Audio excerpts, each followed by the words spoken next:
बहुत सारे लोगों को ये बात समझ नहीं आती है कि अगर उनको लो बैक पेन आ रहा है, हर्निएटेड डिस्क आ रहा है, sciatica वाले सिम्पटम्स आ रहे हैं, तो बैक से जो पेन है वो लेग की तरफ जा रहा है, तो उनको सर्जरी करवानी पड़ेगी या फिर वो फिजियोथेरेपी की तरफ जाएँगे।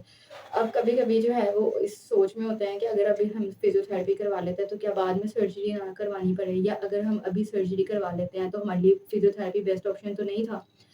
तो क्या करना चाहिए उसके रिलेटेड हम इस वीडियो के अंदर 3 स्पेशल टेस्ट जो है वो डिस्कस करेंगे, जिसको आप फॉलो कर सकते हैं और वो आप घर पे इजीली जो है वो कर सकते हैं। उसके बाद आप देखेंगे कि हाँ जी, आपको सर्जरी की तरफ जाना है या फिजियोथेरेपी जो है वो करवा सकते हैं। अस्सलाम वालेकुम, मेरा नाम है डॉक्टर आबिया अरशद, मैं हूँ फिजियोथेरेपिस्ट, पेन मैनेजमेंट स्पेशलिस्ट। आज की वीडियो में हमने 3 स्पेशल टेस्ट डिस्कस करने हैं low back pain, sciatica, herniated disc के लिए, ताकि हमें पता चले कि सर्जरी करवानी चाहिए या फिर फिजियोथेरेपी जो है वो करवानी चाहिए।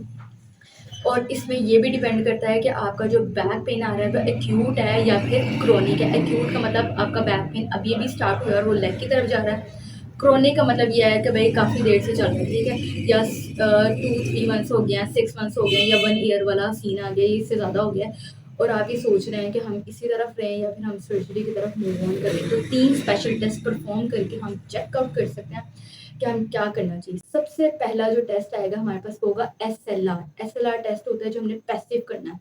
जो आज की वीडियो में हम लोग टेस्ट डिस्कस करेंगे वो पेशेंट खुद नहीं करेगा, साथ पे कोई भी अवेलेबल हो या फिजियोथेरेपिस्ट अवेलेबल हो जिसको आप चेक करवा रहे हैं, या आपके घर पे कोई अवेलेबल हो जो आपको पैसिवली वो टेस्ट करवाए। SLR straight leg raise test है जो हमने एक-एक लेग पे करके चेक करना है। सबसे पहले क्या करना है, पेशेंट को कहना है कि वो अपनी लेग जो है वो बिल्कुल स्ट्रेट करें, ठीक है? फॉर एग्जांपल हमने यही वाली लेग जो है ना वो चेक करनी है और ये इनकी आ रही है राइट साइड, ठीक है? तो खुद अपने हाथ से जो है वो उठा के यहाँ से होल्ड करके लेग ऊपर की तरफ लेके जानी, ठीक है? अगर तो उसके 60 से नीचे-नीचे तक उसको पेन आ रही है, बहुत ज़्यादा खिंचाव आ रहा है, सीवियर पेन आ रही है, बैक में आ रही है, बैक से जो है वो बटक, उसके बाद लेग की तरफ चली गया है और बहुत ज़्यादा सीवियर है, तो इसका मतलब ये है कि पेशेंट को एक्यूट डिस्क बल्ज वाले सिम्पटम्स हैं, ठीक है? और उसके साथ-साथ उसको इन्फ्लेमेशन भी है और यही आपने जो है ना वो दूसरी वाली लेग पे चेक कर लेना है, वो भी इस तरह से करके।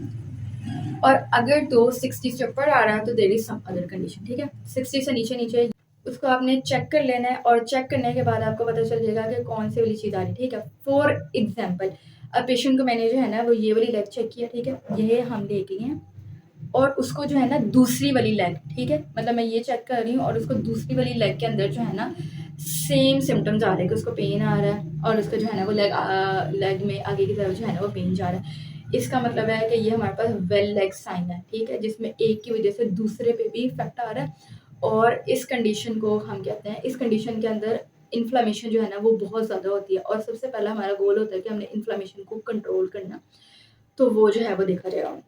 अब सेकंड हमारे पास जो कंडीशन आ रही है, बिग डो जो है ना उसको हम असेस करेंगे, ठीक है?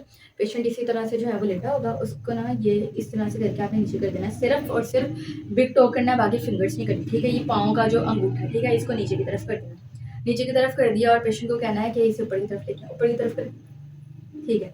अगर वो ऊपर की तरफ कर पा रहा है तो इसका मतलब ये है कि ठीक है, मतलब इसमें हम चेक कर रहे हैं मसल वीकनेस, के मसल वीक तो नहीं आ रहे हैं, कोई प्रॉब्लम तो नहीं आ रही। इसको आप ऐसे भी चेक कर सकते हैं कि आप उस पर मिनिमल रेजिस्टेंस पहले अप्लाई करें, ठीक है? मैं थोड़ी सी रेजिस्टेंस अप्लाई करूँ, ऊपर जोर लगा के लेके आएँ, ठीक है? और अगर ये लेके आ पा रहे हैं तो इसका मतलब ये है कि उनका मसल जो है ना वो ठीक है और थोड़ी ज़्यादा फोर्स भी अप्लाई कर सकते हैं, तो इससे हमें पता चलेगा कि मसल वीकनेस नहीं है। सेम एज दैट हमने क्या करना है, दूसरे वाले पे भी अप्लाई करना है। दूसरे वाले को आपने ना लाजमी कंपेयर करना है, ठीक है?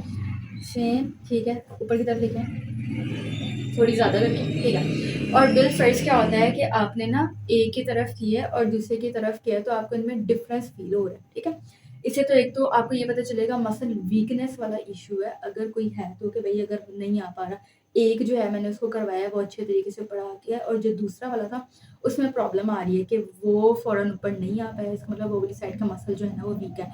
बट कंपेयर करने का ये है, इससे आपको पता चल जाएगा कि दोनों में कितनी पावर है। ग्रेड 3 में वो एग्ज़िस्ट कर रहे हैं कि नहीं एग्ज़िस्ट कर रहे हैं, ग्रेड 3 जो नॉर्मल होता है वो। अगर तो वो क्या कहता है, दोनों के अंदर पावर जो है वो आपके पास सेम आएगी। इसका मतलब ये है कि भाई इसका कोई भी प्रॉब्लम नहीं आ रहा। और अगर तो क्या कहते हैं, एक जो है वो अच्छे से कंडी और दूसरे वाले के अंदर जो है वो आ रहा है, मसला आ रहा है, तो इसका मतलब ये है कि वो वाली साइड आपकी इन्वॉल्व है। लेकिन अगर दोनों की पावर कम है तो इसका मतलब कि कोई और प्रॉब्लम हो सकता है, ठीक है, उसकी अलग कंडीशन से कौन सा वाला प्रॉब्लम होगा, लेकिन इसके अंदर ये वाली चीज़ जो है ना वो क्लियर हो जाएगी कि ये ठीक है। अगली वाली चीज़ हमने क्या करना है, पेशेंट से डोर्सीफ्लेक्शन करवाना है, ठीक है। पेशेंट को कहना है अपनी लेग जो है वो फोल्ड करें, ये वाली लेग फोल्ड कर लें आप। अच्छा, इसमें मैं किसी एक को टारगेट जो है ना वो नहीं कर रही कि भाई हम हर दफ़ा इसी की बात करें, जो इजीली असेसेबल है मैं उसकी बात कर रही हूँ। तो जब आप चेक करेंगे तो आपने देख लेना कि कौन सा वाला करीब है और उसको दूसरे वाले से कंपेयर करना, ठीक है। जैसे मैंने ये किया और पेशेंट को मैंने कहा कि ये फोल्ड कर लें, या दोनों बीच है वो करवा सकते हैं, ठीक है। अगर आप, लेकिन जब भी चेक करना है तब आपने एक एक करके करना है, ये नहीं करना कि दोनों को इकट्ठे किए। कर सकते हैं बट पहले एक चेक करना लास्ट में, ठीक है। अब पेशेंट को आपने कहना है कि ये पाँव जो है ना वो अपना ऊपर की तरफ उठाए, पाँव की जो ये है ना ये यहाँ से नीचे लगा रहेगा और यहाँ से आपने ऊपर की तरफ उठाना, ठीक है। और ऊपर कर लें, ठीक है, नीचे की तरफ कर लें।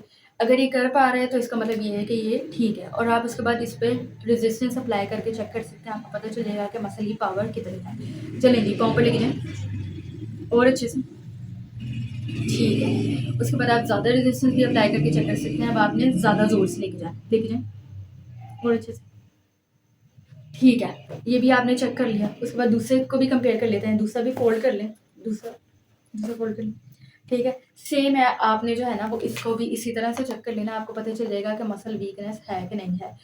और उसके बाद आपने ये जो हमने किया था बिग टो को भी चेक करना है, सेम इसमें भी आप चेक कर सकते हैं, ठीक है। इकट्ठा कर लें इसमें, अगर आपने उसमें पहले भी चेक कर लिया होगा, नहीं तो अलग अलग भी जो है वो कर सकते हैं, ठीक है। अगर मैं इकट्ठा कर लूँ तो दोनों आपने जो है ना वो अंगूठे आपने ऊपर की तरफ उठाने हैं, ठीक है, ऊपर की तरफ और अच्छे से करें, ठीक है। और फिंगर्स भी उठ सकती हैं, लेकिन मेन हमने टो बिग टो को देखना है। तो अगर ये आ पा रहा है तो इसका मतलब ये है कि मसल पावर ठीक है, कोई भी टेंशन लेने वाली बात नहीं है, कोई भी प्रॉब्लम जो है वो नहीं है, और इसमें जो है एवरीथिंग ठीक है। अच्छा, उसमें मैं एक और चीज़ भी बता दूँ, जो आपका बिग टो है इसको सप्लाई करती है नर्व L5, ठीक है। तो इससे अब ये ऊपर की तरफ कर पा रहे हैं तो इससे हमें पता चल जाएगा कि भाई इनकी ये सप्लाई ठीक है। L5 जो आपकी बैक से स्टार्ट होती है नर्व सप्लाई, तो इसका मतलब पीछे से कोई प्रॉब्लम नहीं आ रहा, सही हो गया। मसल वीकनेस की तरफ कंडीशन हो सकती है बट आपकी नर्व सप्लाई ठीक है। उसके बाद आपके पास जो डोर्सीफ्लेक्शन करवाता है वो आपके पास L4 करवाता है, तो इसका मतलब आपका L4 L5 जो है ना वो ठीक है। और आपको पता है जो बैक का प्रॉब्लम आता है हर्निएटेड डिस्क, शाटिका वाली कंडीशन, लो बैक में L4 L5 S1 जो है ना उसकी इन्वॉल्वमेंट आ रही होती है, तो उससे हमें ये चीज़ें क्लियर होती हैं अगर ये मूवमेंट पेशेंट परफॉर्म कर पाता है कि वहाँ की इन्वॉल्वमेंट नहीं आ रही है। मसल वीकनेस हो भी सकती है, नहीं भी, और उसमें स्ट्रेंथ सारी बात है, गेन करवानी होगी, इसको टाइम लगेगा, लेकिन सर्जरी की तरफ इसमें कोई भी इंडिकेशन जो है ना वो हमें अभी तक नहीं आ रही, ठीक है। उसके अलावा हमें क्या करना है, पेशेंट को कहना है कि तीसरा हम परफॉर्म करके चेक करेंगे, लेग्स जो है ना वो आप स्ट्रेट कर लें। पेशेंट का हमने परफॉर्म करवाना है प्लांटर फ्लेक्शन, ठीक है। प्लांटर फ्लेक्शन में हमने क्या करना है, पेशेंट को उसके जो है वो पाँव करवा देने हैं हमने बिल्कुल ऊपर की तरफ, ठीक है। और उसके बाद इसको मतलब ये resistance without resistance with resistance होगा, पेशेंट के पाँव ऊपर की तरफ करवाना है और उसको कहना है नीचे की तरफ जो है ना वो जोड़ देना, ठीक है। इसको हम कर लेते हैं। अच्छा, पाँव ऊपर की तरफ कर लें, अब पाँव अपने ना नीचे की तरफ लेके आना, ठीक है। अब ये नॉर्मल जो है ना पेशेंट पाँव नीचे की तरफ लेके आ रहा है, पाँव ऊपर की तरफ करें ज़रा। अब ये हमने बिल्कुल इस तरह से करवा दिया, पेशेंट को कहना है, मतलब पहले मैं मिनिमल रेजिस्टेंस के साथ करूँगी, पेशेंट को कहना है पाँव नीचे लेके आ, पाँव नीचे लेके आ, ये जो है वो नीचे ले आए, फिर लेके आए, ठीक है। तो इससे भी हमें ये चीज़ क्लियर हो जाती है कि इसका भी प्रॉब्लम नहीं आ रहा, ठीक है। और आपने एक चीज़ बहुत अच्छे तरीके से माइंड में रखनी है कि आप सिर्फ इन्हीं चीज़ों को नहीं देखेंगे, आपने पूरा एक वीक जो है ना वो असेस करना है कि भाई ये वीकनेस आ तो नहीं रही है, पहले सब अच्छा जा रहा है, अच्छा जा रहा है, अच्छा जा रहा है, उसके बाद एक वीक बाद आप उसको डेली असेस करें, बट एक वीक के अंदर आपको ना समझ आती है कि हाँ जी पहले कितना डिफरेंस था और अब कितना डिफरेंस है।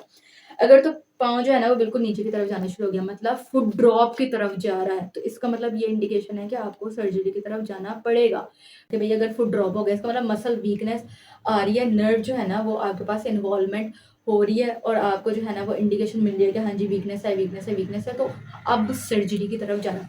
बट अगर ये नहीं आ रहा और आप फिजियो करवा रहे हैं, उससे इम्प्रूवमेंट आ रही है, तो डेफिनेटली आपको सर्जरी की तरफ जाने की ज़रूरत नहीं पड़ेगी। लेकिन अदरवाइज़ आपको जो है, आपको 1 वीक के ड्यूरेशन में पता चल रहा है कि भाई नहीं मसल वीक हो रहे हैं, आप अपने क्या कहते हैं किसी भी ऑर्थोपेडिक सर्जन से, ठीक है, और न्यूरो सर्जन से उसे कंसल्ट करें, उनको बताएं कि भाई ये वाले सिम्टम्स आ रहे हैं, और वो आपको बेटर सजेस्ट कर देंगे कि हाँ जी सर्जरी करवानी है या किस तरफ जाना है।